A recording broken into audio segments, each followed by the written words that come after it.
हरे कृष्णा, सबको मेरा प्रणाम। तो आज हम ये देखेंगे कि श्री कृष्ण अपने माता की गोदी में थे और यशोदा माता उनको दूध पिला रही थी और तभी उसने जो चूल्हे पर रखा हुआ दूध था उसको उफान आ गया और इसलिए उसका ध्यान उसकी तरफ गया और उसने श्री कृष्ण को नीचे रखकर वो उस दूध को बंद करने के लिए, नीचे उतारने के लिए चूल्हे पर से चली गई।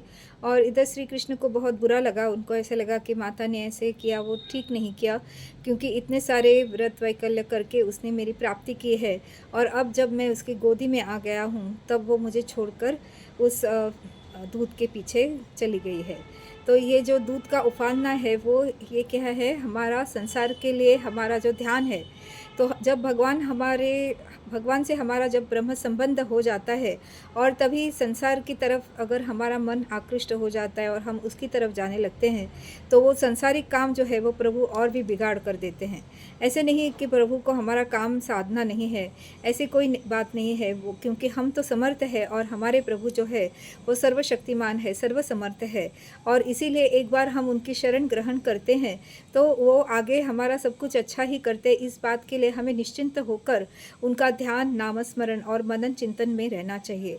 यही प्रभु की इच्छा होती है, क्योंकि हमारे जो 4 पुरुषार्थ है उन्हें सिद्ध करने की जो क्षमता है वो प्रभु में होती है और उन्हें पता होता है कि हमारे लिए क्या सही है क्या गलत है, और वो हमें उस तरीके से हमारा सब संभाल करते हैं।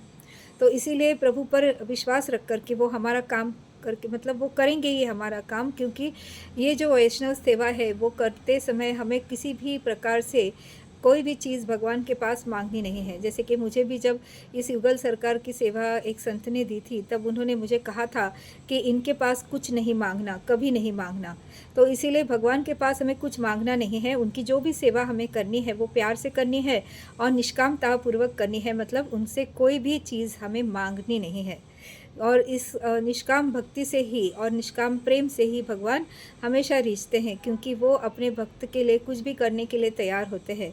और इसीलिए भगवान अपनी भक्ति सहजता से किसी को देते नहीं है।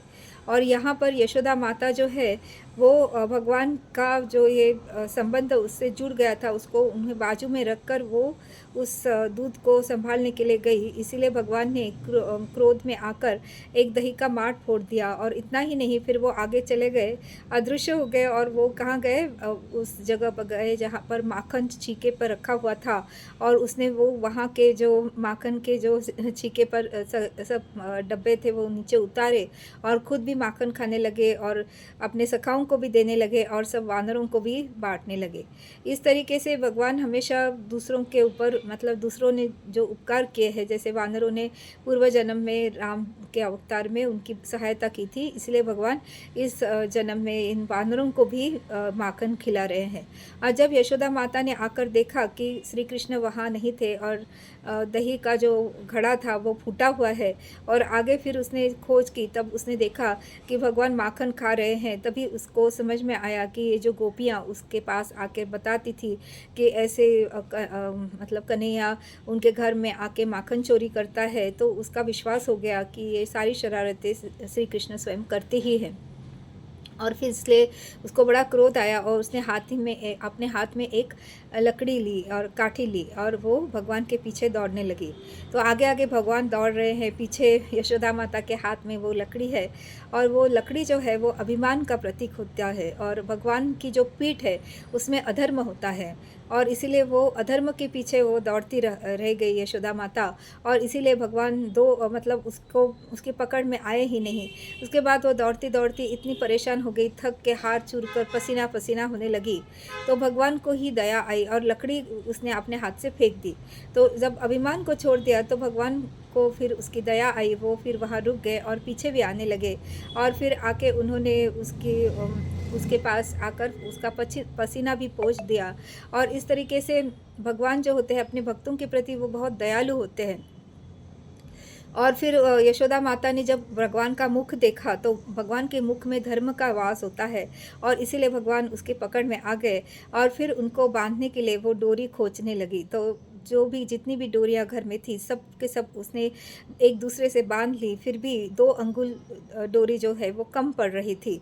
और बहुत उसने प्रयास किया, ये 2 अंगुल की जो डोरी कम पड़ना वो है अहम और ममता। तो अहम और ममता लेकर जब हम प्रभु के पास जाते हैं, तो प्रभु हमारा स्वीकार करते नहीं हैं। जब ये 2 चीज़ों से हम परे हो जाते हैं, फिर वो हमारा स्वीकार करते हैं। तो यहाँ पर ऐश्वर्य शक्ति जो है, उसने प्रवेश किया था डोरी में, वो बाँधने नहीं दे रही थी डोरी को भगवान को, यशोदा माता को भगवान की मगर फिर भी भगवान ने ऐश्वर्य शक्ति को कहा, अपनी पत्नी से कहा कि तुम यहाँ से जाओ, हम द्वारका में तुम आके मिलो। अभी मैं यहाँ गोकुल में हूँ, तो यहाँ जो वात्सल्य भक्ति जो है, यानी कि यशोदा माता को मुझे बांधने दो। और इसीलिए फिर भगवान की इच्छा से ही भगवान बंधे, और वो पेट से बंधे, इसलिए उनको दामोदर भगवान कहा जाता है। इसलिए दामोदर भगवान की जय, ऐसे हमें कहना चाहिए। और इस तरीके से इस यशोदा माता ने भगवान को उनके पेट के बल से बांधा था, और इसको ही दामोदर लीला कहा जाता है। हरे कृष्ण।